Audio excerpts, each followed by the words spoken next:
Everyone, I'm Dr. Anita, working as an assistant professor at Government Vellore Medical College and Hospital and consultant physician at Divya Clinic Vellore.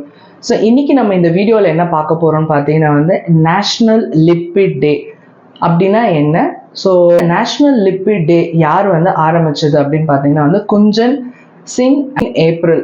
So May 10th ஒவ்வொரு வருஷமும் நம்ம cholesterol டிஸ்லிப்பிடிமியா பற்றின அவேர்னஸை நம்ம பப்ளிக்கு create பண்ணணும் அப்படிங்கிறதுக்காக national lipid டே இது ஏன் அவ்வளோ பெரிய சீரியஸான விஷயமா அப்படின்னு பார்த்தீங்கன்னா கண்டிப்பாங்க. ஸோ நம்ம வேர்ல்டுலேயே India is the youngest country. ஏன்னா 66% of the Indians less than 35 years age குரூப்பில் தான் இருக்காங்க. ப்ளஸ் ஒவ்வொரு நாளும் 900 இண்டியன்ஸ், நம்ப மாட்டீங்க, ஒவ்வொரு நாளும் 900 Indians less than 30 years heart அட்டாக்னால இறக்குறாங்க. நிறைய நம்ம பார்க்குறோம். ஸோ ரொம்ப ஆக்டிவாக இருப்பாங்க, எங்கே இருப்பாங்க, ஜிம்முக்கு போவாங்க, பட் சடனாக ஹார்ட் அட்டாக்னால இறந்துருக்காங்க. இது மாதிரி நம்ம நிறைய நியூஸ் ரீசெண்ட் டைமில் பார்க்குறோம். அது ஏன்னு பார்த்தீங்கன்னா 4ல் ஒருத்தவங்க ஹார்ட் அட்டாக்னால இறக்குறவங்க so less than 40 years age குரூப்பில் இருக்காங்க. 5ல் 4 பேருக்கு காரணம் பார்த்தீங்கன்னா டிஸ்லிப்பிடிமியா, அதாவது கொலஸ்ட்ரால் லெவல் அதிகமாக இருக்கிறதுனால தான் ரீசன். ஸோ நம்ம இந்த ஒவ்வொரு வருஷமும் நம்ம பிளட்ல கொலஸ்ட்ராலோட அளவு எவ்வளோ இருக்குது நம்ம செக் பண்ணி ரெகுலராக நம்ம மெடிசின்ஸ் நம்ம எடுத்துக்கிட்டாக்கா இதை நம்ம கண்ட்ரோலில் வச்சுருக்கலாம். ஏன்னா so dyslipidemia is one of the major risk factor for the heart diseases. அப்படின்னு என்னன்னா அத்திரோஸ்க்ளீரோட்டிக் கார்டியோவாஸ்குலர் டிசீசஸ். இந்த லிஸ்ட்டில் இது one of the major risk factors. Like heart attack வருது, ஸ்ட்ரோக் வருது, கிட்னி டேமேஜ் ஆகிறது, இது எல்லாத்துக்குமே கொலஸ்ட்ரால் ஒரு முக்கியமான ரிஸ்க் ஃபேக்டராக இருக்குது. சரிங்க டாக்டர், கொலஸ்ட்ரால் நான் எப்படி தெரிஞ்சுக்கலாம் அப்படின்னு பார்த்தீங்கன்னா இது ஒரு சிம்பிளான ஒரு பிளட் டெஸ்ட் தாங்க. இப்போ நம்ம சுகர் எப்படி நம்ம வெறும் வயிற்றில் நம்ம பார்க்குறோமோ அதே மாதிரி தான் கொலஸ்ட்ராலும் ஃபாஸ்டிங் வெறும் வயிற்றில் நம்ம செக் பண்ணலாம். இந்த கொலஸ்ட்ராலில் 5 பேராமீட்டர்ஸ் இருக்குது. ஒன்று HDL cholesterol, LDL cholesterol, triglycerides and total cholesterol, VLDL cholesterol. இந்த 5 கொலஸ்ட்ராலோட லெவல்ஸ் எவ்வளோ, இது அதிகமான நம்ம என்ன பண்ணணும் அப்படிங்கிறது பார்க்கலாம். இதுக்கு முன்னாடி நான் ஒரு சின்ன ஒரு எக்ஸாம்பிள் உங்களுக்கு சொல்லணும்னு விரும்புகிறேன். என்னன்னு பார்த்தீங்கன்னா ஸோ ஒரு தோட்டத்தில் நம்ம தண்ணி பாய்ச்சணும். அப்படி அதுக்கு நம்ம இந்த ஓஸ் பைப்புன்னு சொல்லுவாங்க இல்லையா. ஸோ இந்த பைப் நமக்கு சீராக இருந்ததுன்னா நம்ம தோட்டத்தில் இருக்க எல்லா செடிகளுக்கும் சீராக தண்ணி கிடைச்சி செழுமையாக இருக்கும்.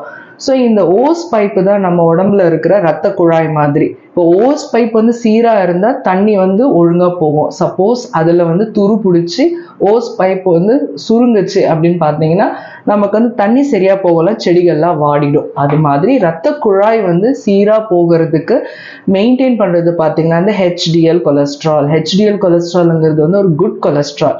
ஸோ இது LDL cholesterol, triglycerides and total cholesterol இதெல்லாம் என்ன பண்ணணும்னு பார்த்தீங்கன்னா ஸோ இந்த ரத்த குழாயிலோட உள்பகுதியில் கொலஸ்ட்ரால் படிய ஆரம்பிக்கும். நாளாக அதோட சர்க்கம்ஃபரன்ஸ்னு சொல்லுவாங்க. ஸோ அது குறைஞ்சிட்டே வந்தது அப்படின்னா நமக்கு ரத்த குழாய் முழுசாக அடைப்பு ஏற்படும்.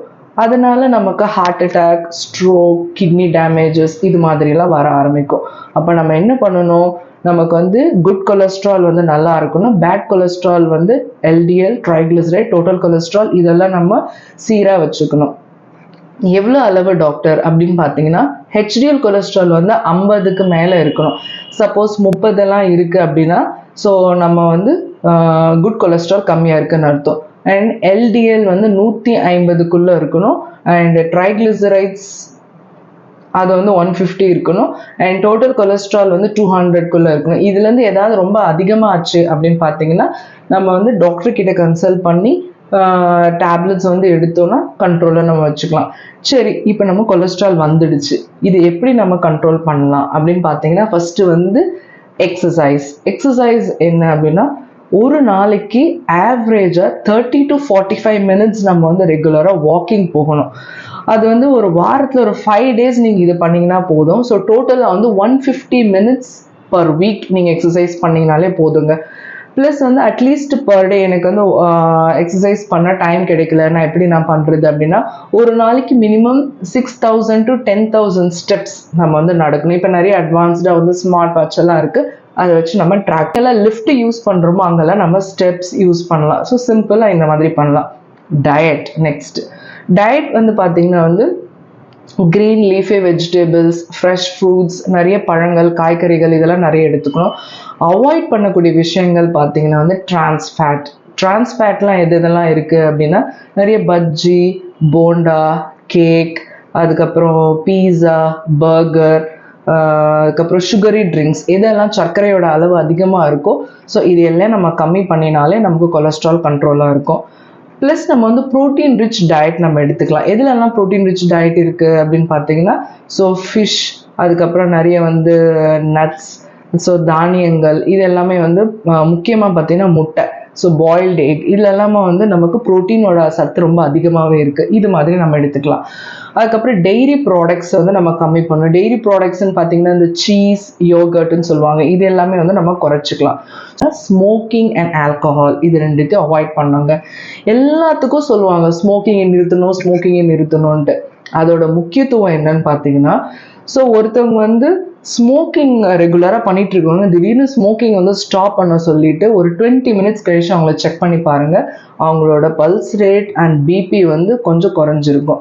சரி, இது மாதிரி நம்ம வந்து ஒரு 12 வாரம் அவங்க வந்து ஸ்மோக் பண்ணாமல் இருந்தாங்கன்னா அவங்களோட ஹார்ட்டுக்கு, லங்ஸுக்கு போகிற சர்க்குலேஷன் நல்லா இருக்கும். இதே மாதிரி ஒரு வருஷம் அவங்க வந்து ஸ்மோக் பண்ணாமல் இருந்தாங்கன்னா ஸோ ஹார்ட் அட்டாக் வர்றதுக்கான ரிஸ்க் பாதி குறையும். இதே மாதிரி 15 வருஷம் அவங்க ஸ்மோக் பண்ணாமல் இருந்தாங்கன்னா நான் ஸ்மோக்கர்ஸ்க்கு ஈக்குவல், புகை பிடிக்காதவங்க எப்படி இருக்காங்களோ அது மாதிரி இவங்களும் ஹெல்த்தியாக இருப்பாங்க. ஸோ இதனால தாங்க எல்லா விஷயத்துக்கும் ஸ்மோக்கிங் வந்து ஸ்டாப் பண்ணணும்னு சொல்கிறாங்க. ப்ளஸ் ஆல்கஹாலை வந்து கண்டிப்பாக அவாய்ட் பண்ணணும். இது மூலயமா நம்ம வந்து கொலஸ்ட்ராலை வந்து கண்ட்ரோல் பண்ணலாம். ப்ளஸ் வந்து டேப்லெட்ஸ் எல்லாம் என்னென்ன இருக்குது அப்படின்னு பார்த்தீங்கன்னா ஸ்டாட்டின்ஸ்ன்னு சொல்லுவாங்க. ஸ்டாட்டின்ஸ், ஃபைப்ரேட்ஸ், ஸோ ரெசின்ஸ், இந்த மாதிரி நிறைய குரூப் ஆஃப் ட்ரக்ஸ் இருக்குது. அதை நம்ம டாக்டரை வந்து கன்சல்ட் பண்ணிவிட்டு இந்த ட்ரக்ஸ் நம்ம ரெகுலராக எடுத்தோன்னா சுகர், கொலஸ்ட்ரால் அண்ட் தென் ஹைப்பர் டென்ஷன் இது எல்லாமே கண்ட்ரோல் பண்ணி நம்ம ஹெல்த்தியாக வாழலாம். So young Indians heart attack பர்சன்டேஜை குறைக்கலாம். So thank you everyone and wish you all a happy National Lipid Day. Thank you.